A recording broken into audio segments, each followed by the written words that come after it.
Hey there, beautiful souls. What if I told you that positivity is more than just a feeling? It's actually a tool, and it's a tool that you can use to actually fuel your dreams and turn them into reality. Today, I'm going to share 5 powerful ways that you can transform positivity into progress. People always ask me about me being positive, and I say to them, boy, I don't know what I'm a positive Polly, where every single day I wake up just all happy and hunky dory. It's just that I know that I have these tools that I can pull on when I need to build a little momentum in my everyday life. So grab your journals and get comfortable because we're going to dive right in. The first tool that I'm going to share with you is the morning momentum method. Now, one of the things that I have been talking about on and off is just the morning routines and how my morning routines have completely transformed my life, meaning they are something that I can always go to. It's a go-to habit or go-to practice that literally shifts my headspace before I start my day. And for many persons, myself included, you'll start your morning routine practice, and then by the time you get 3 months in or even 1 week in, you're having a difficult time to keep it going. And so I'm going to share with you, first of all, just that method and why exactly it works. And then we can maybe talk about a couple of things you can do to keep it going. So Napoleon Hill actually taught us that first comes thought, then organization of that thought into ideas and plans. The actual transformation of those plans into reality comes after that part, right? So this starts with your first thought of the day. And when we talk about building momentum, that thought at the beginning of the day is where you want to get ahead of the curve. When you wake up, take a moment to set a clear intention. Ask yourself, what energy do I want to bring to this day? Now, I'm going to give you an example, right? I like to say, today I'm going to focus on my progress and productivity because sometimes I will feel like a little drained and I'll wake up probably already tired, right? Some of us can relate to that. And so when I have that feeling, my intention that I set is always around progress and productivity and just starting to kind of hype myself up. I'm my own personal hype man in the mornings. That's literally what you're doing. Now, for some of us, one of the main challenges that we face is before we even get out of the bed, before we even start to formulate our thoughts to think something positive. So another hack for that is once you have consciousness, and you realize that your thoughts are taking you down a path that you do not want to go, right? You need to now shake your head, like literally, I literally shake my head like, let me set my intention for the day. So you have to be aware of what your thoughts are doing and then literally signal to your body, a physical signal, which is shaking your head, which can be no, right? Or you can just stretch, clap, right? To alert yourself to starting over in the thought process. Okay. Now, the second practice that I'm going to share with you that will change your positive thoughts into actual results is the gratitude growth spiral. Now, one of the tools that we consistently use in tea time as well as in any other conversations we have is gratitude. And there are many different ways that you can talk about being grateful and express gratitude. Earl Nightingale actually reminds us we become what we think about. Gratitude rewires our brains to focus on abundance and opportunity. So naturally, if you're thinking about abundance and opportunity and grateful for whatever abundance you have in your life now, whatever opportunities you're able to take advantage of now, then you will be able to actually create a little momentum around that positive energy. So what I want you to do right now is I want you to actually think of 3 things that you're grateful for. Even small wins count, guys.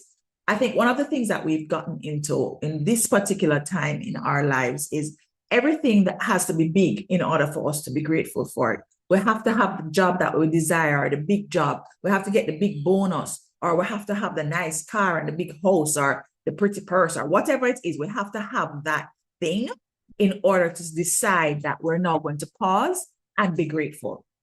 But you can be grateful for the small things. Like, for example, I'm grateful for my tea. I call my tea or my coffee or my hot chocolate, I call it my warm cup of joy. Because no matter what is going on, if I sip on a good cup of tea, it just literally lifts my spirits in that moment. I just feel good inside. You can also be grateful for the sunlight. First of all, can we talk about just being grateful for life? Like if you wake up another day, you know how many people don't wake up the next morning, right? So we talk about things that are right there in front of us. We don't have to be looking for the stretch goals in order to be grateful, right? So I'm grateful for tea. I'm grateful for the sunlight that is coming in through my curtains.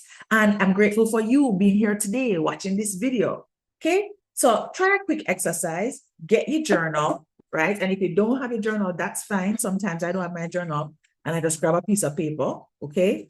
And write down one thing that went right for you yesterday and how it made you feel. One thing, just think about yesterday, write down one thing that went right for you and how it made you feel. It could literally be, boy, I was able to see another day and I was just grateful that I had the opportunity to be here for another day. Okay? All right, let's talk about number 3 now. So number 3 is your action anchor. Florence Scofield Shinn, who has written lots of books around positive affirmations and around using your word to create your life, says that we should act as if it were impossible to fail. Okay? Act as if it were impossible to fail. Sometimes when I get up and I decide that I'm going to do something, I like things to be perfect. And I realize 30 minutes later that I spend a countless amount of time trying to make things perfect. That is me not realizing that it's impossible to fail. You have to pair positive emotions, like those positive feelings, with small, achievable actions. Don't get stuck in trying to make things perfect. For instance, if you feel excited about starting your day, anchor that feeling to a habit like journaling or stepping outside and walking around for 5 minutes. This creates kind of a loop of success. It's like your brain is thinking, all right, so what that means is every single time I think a positive thought, it enables me, gives me some momentum so I can take a positive action. I can take a supportive action. I can take any action, okay?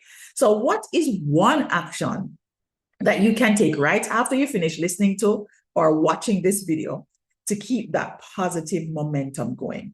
One action. Maybe it's even just jumping up and down and celebrating you for 5 minutes, giving yourself a hug. One positive action that you can take that is going to make you feel good, going to empower you. All right. Practice number 4. This one is the ripple effect. Okay. And this is about the choices that you make. You make one positive choice and it has the power to create a ripple effect. For example, if you hold the door open for somebody that is walking in behind you into a store or into a building, or send a kind message, that has a ripple effect. I like to think about it as positive physics, right? So the positive physics is just like a boomerang. Whatever you put out into the universe, that's what you get back. What goes up must come down. It's the same principles, guys, and it's actually science. This don't have nothing to do with energy and all that. It's literally science, okay? So you open the door for somebody and they say, oh, thank you. Then you don't know when somebody's going to do something for you or could be doing something for you behind the scenes. But there is definitely a ripple effect that is created just based on the science of how the world works that is automatically going to bring something positive back to your experience. All right? The message that you send when you put forward a positive action that benefits someone else, it not only can uplift you for knowing that you have put some positive energy into the world, but it can also uplift others. All right. So if you have a ripple story of where something positive happened because you did something for somebody, please drop it in the comments. Drop it in the comments and share it with the community. Now, the last one, I said I was going to give you 5. This is number 5, the progress pause. Now, that may sound like it's a bit counterintuitive because you're talking about progressing, but you're also talking about pausing. But the truth of the matter is, guys, The moments that you are taking to pause actually allows you to give yourself progress, to give your mindset progress. So the time that you are taking now to watch this video or to listen to this video, you are pausing for progress, right? So celebrating your small wins and taking moments of pause to actually allow yourself to feel good, to connect with yourself, to communicate with yourself, right? These are all things that will give you positive progress and help you with building that momentum. So as Neville Goddard taught, assume the feeling of your wish fulfilled. Document your progress daily and think about the things that you want to create and assume the feeling of already having created them. But you need to actually pause in order to do that, whether it's writing one sentence in your journal. Hello, once again, writing one sentence in your journal or checking off on a to-do list. Small steps give big results. As a matter of fact, I can tell you guys, I love to check things off of my to-do list. It is one of my favorite obsessive things to do, okay? So I hope that these 5 techniques aren't just ideas for you that you hear now and then you forget them later, but that you actually use them as the tools to help you to create real momentum. Remember now that starting on January 6th, we have a Mindful Momentum Challenge that is going to help you to amplify all these strategies. So start taking on this journey today. So keep glowing and growing, guys. Until next time, take care.